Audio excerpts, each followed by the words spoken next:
गरीब मायका। मोहिनी के 3 बेटे थे। पति खूब अच्छा कमाता और बड़े घर के ऐश सब था मोहिनी के जीवन में। लेकिन एक चीज जो नहीं थी वो थी सुकून।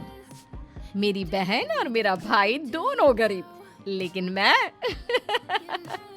मेरे पास तो नोट की बरसात है। तभी मोहिनी की बहन बीना उसके दरवाजे आ जाती है। अरे मोहिनी, कैसी है? मेरे घर में ना सिलेंडर खत्म हो गया है। तेरे पास तो इतने पैसे हैं, भरवा देना मेरा सिलेंडर। पैसे जैसे ही आ जाएंगे मैं दे दूंगी। तभी मोहिनी का पति राकेश आ जाता है। क्या है बिना, ये अपने घर की परेशानी हम लोगों के घर ना गाया करो। तुम्हारी बहन को तुम लोगों पर तरस आ जाता है और वो पैसे देने लग जाती है। मुझे ये बिल्कुल पसंद नहीं है। ओ जीजा जी, नहीं, मैं तो वो बस अच्छा मैं चलती हूँ। बीना वहाँ से चली जाती है। उसके जाने के बाद अच्छा किया जो आपने सुना दिया। अरे न जाने क्या सोचकर मेरे घर आ जाती है कि जैसे यहाँ तो भंडारा भरा है। अरे कितना तो दे दिया। अच्छा जी, जरा 1000 तो देना। वो बिन्नी दीदी है ना, उनके घर जा रही हूँ। उनका पोता हुआ है तो मुंह दिखाई दे दूंगी। हाँ, उन लोगों के आगे तो शो ऑफ किया करो। वो खुद को बड़ा अमीर शो करते हैं ना, दिखा दे कि तू भी किसी से कम नहीं है। हाँ जी, इसी के लिए तो जा रही हूँ। मोहिनी तैयार होकर अपनी बुआ की बेटी के घर जाती है, जहाँ उसके पोते का कार्यक्रम चल रहा होता है। वहाँ वीना भी आई होती है। अरे वीना, क्या जरूरत थी यहाँ आने की? तेरे घर पर गैस नहीं है तो वो भरा लेती। क्या करूँ मोहिनी, बुआ को बुरा लग जाता नहीं जाती तो। वैसे मेरे पास एक जोड़ा बच्चे का कपड़ा रखा था, वही अपनी चांदी के पायल के साथ देने जा रही हूँ। घर पर गैस थी नहीं, सोचा परिवार यहीं खाना खा लेगा, बाकी सुबह का सुबह देखा जाएगा। मोहिनी को बहन पर दया आ जाती है। वो पर्स से 1000 रुपए निकाल कर दे देती है। ले बिना, लेकिन पैसे वापस कर देना, तेरे जीजाजी हिसाब लेते हैं। मोहिनी भी क्या करती, गरीबी में बहन का सहारा ही उसके जीवन जीने का आधार था। फिर एक रोज, सुनिए, भाई के घर बेटी हुई है, मुझे माँ के पास जाना होगा। अरे उस घर में ना कूलर है ना एसी, कैसे रहोगी तुम? हाँ, वही सोच रही हूँ कि अकेली जाऊं, बच्चों को साथ ना ले जाऊं।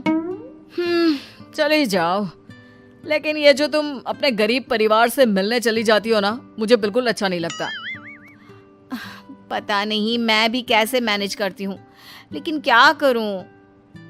मोहिनी भाई भाभी के घर आती है। मोहिनी, कैसे आना हुआ? तू यहाँ हम लोगों के घर रह लेगी या फिर किसी होटल में रहेगी? क्या हो गया है माँ? मोहिनी को क्यों ऐसे बोल रहे हैं आप? अरे तू नहीं जानती अपनी ननद को, पैसे वाली है ना, तो ऐड कुछ ज्यादा ही है। मोहिनी को माँ की बात का बुरा नहीं लगता है, क्योंकि उसे पता ही नहीं चलता कि माँ उसे जली कटी सुना रही है। वो भाभी की बच्ची के साथ लेन देन करती है और वहाँ से चली जाती है। उसके जाने के बाद, माँ, क्यों आप मोहिनी को इतनी सारी बातें सुनाती हो? भाई का बेटा बोल पड़ता है। माँ, क्योंकि दादी जानती है कि बुआ के अंदर घमंड है। सही बोल रहा है मोहन। बहू भले तुझे ना दिखता हो, लेकिन मुझे और मोहन को दिखता है कि वो कितनी घमंडी है। मोहिनी मायके आती है, जहाँ गरीबी के कारण चीजें कम होती हैं। इस मोहन के बच्चे को काम पर लगा दो ना, किसी दुकान या किसी होटल में। बर्तन धो लिया करेगा, कम से कम 4 पैसे और आएंगे घर में। देख मोहिनी, माना तेरे पास पैसा है, लेकिन तेरे भाई के दिन इतने भी बुरे नहीं चल रहे कि वो अपने बच्चे की पढ़ाई रुकवाकर उससे बर्तन धुलवाए। मोहन माँ की ओर देखता है, जैसे आंखों से बोल रहा हो, देख लिया बुआ का हाल।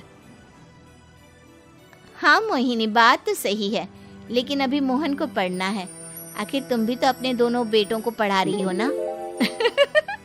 मेरे बेटों से कैसे कंपेयर कर सकती हैं आप? अरे वो तो कलेक्टर बनेंगे। हाँ, कल को वो मोहन को नौकरी में रख लेंगे, क्यों? मोहिनी कुछ दिन और रहकर चली जाती है। धीरे धीरे दिन बीतता है मोहन बड़ा होता है और कड़ी मेहनत से सफल भी हो जाता है। मोहिनी, माँ के जाने के बाद तो तुमने भाई भाभी के घर जाना छोड़ ही दिया, क्यों? वो क्या है ना, उन लोगों का घर छोटा है, मेरे बच्चे जाना ही नहीं चाहते। पर तुझे क्यों अचानक मायके की बात याद आ गई? यार, मेरा तो मायका है, भाई भाभी है, मेरा तो आना जाना लगा ही रहता है। हाँ, क्योंकि तुझे आदत है ना ऐसे छोटे से घर में और कम पैसे में रहने की। वैसे क्या खबर है आजकल मायके की अपने? अब वो घर छोटा और कम पैसे का नहीं रहा, क्योंकि मोहन तो बहुत बड़ा आदमी बन गया है। फिर क्या? मोहिनी भाभी को फोन करती है। मोहन किसी बड़ी कंपनी का मैनेजर हो गया है क्या भाभी?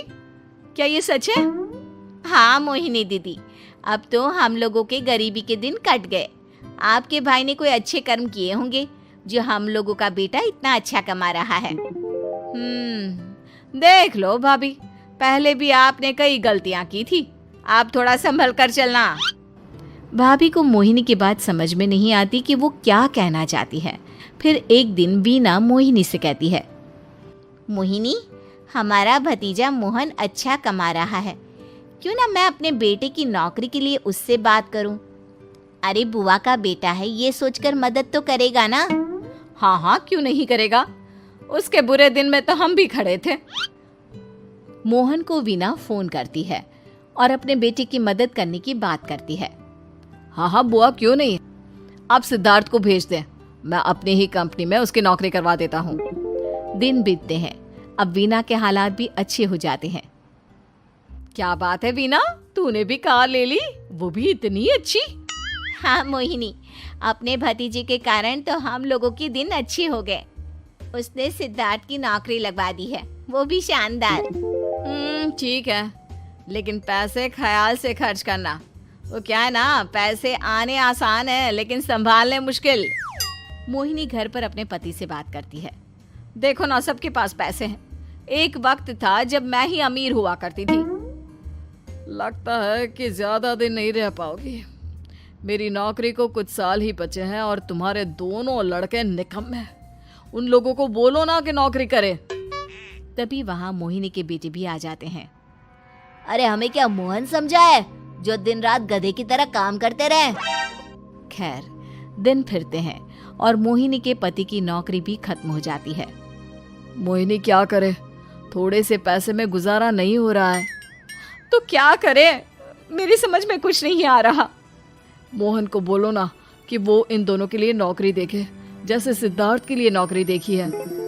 मोहिनी क्या कहती, उसे अपने वो दिन याद आ जाते हैं जब उसने भाभी से मोहन को नौकर बनने की सलाह दी थी।